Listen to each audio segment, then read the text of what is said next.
Bonsoir. Bonsoir.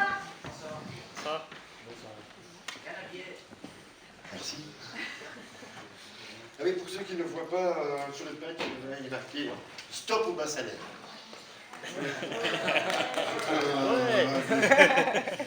Vu que le slam s'appelle le guichet.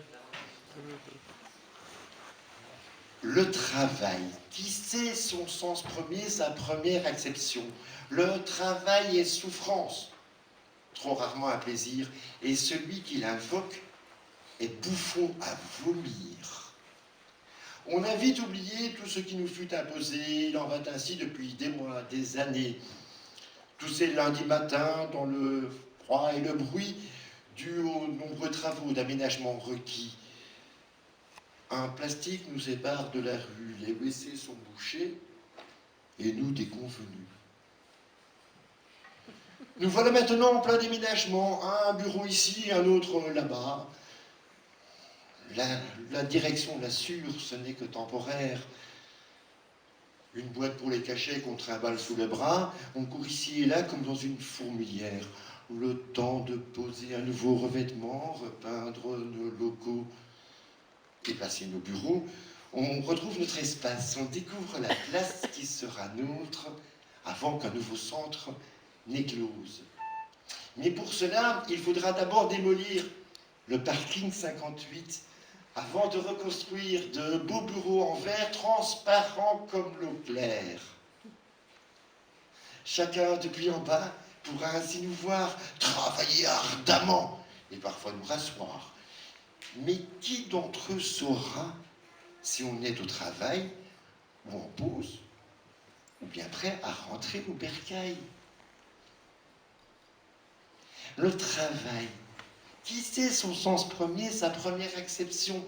Le travail est souffrance, trop rarement un plaisir. Et celui qui l'invoque est bouffon à vomir. Personne en back-office. Le téléphone sonne. Le vide. Les demandes par courriel ou via e-guichet s'entassent les unes aux autres, comme les gens au guichet. Après une matinée à avoir tout donné, dans le stress et le bruit, nous voilà maintenant obligés de s'enquérir de toutes ces demandes qui sont restées dans une longue file d'attente.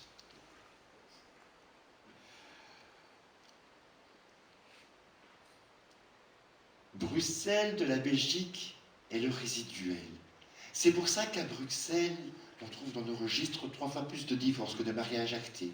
Dans nos maternités, c'est 10 000 bambins qui, chaque année, seront à Bruxelles déclarés. Bruxelles compte aussi plus de 100 000 habitants.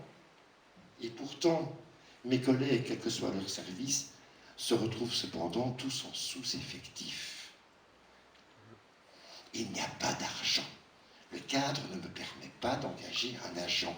Qu'on prenne qui pourra. Pour les audits externes, de l'argent, il en a. Un montant à 6 chiffres pour recevoir une note. Le stade est obsolète. Mais qui paye donc la dette? Je me rappelle aussi ce qu'a d'un autre échevin et sa note de téléphone au montant fort semblable. Petit pas de côté, quelques mois à l'écart, revenu parmi nous comme si de rien n'était. Les sommes dues furent payées par la ville. Autrement dit, par moi, j'y ai mon domicile. C'est avec mon argent qu'on remplit l'escarcelle qui, avec ceux des autres, vont rembourser la dette. J'ai les crocs. Les escrocs ne sont pas ce qu'on pense. On se serre la ceinture, ils se remplissent la panse. Docile, je ne suis plus.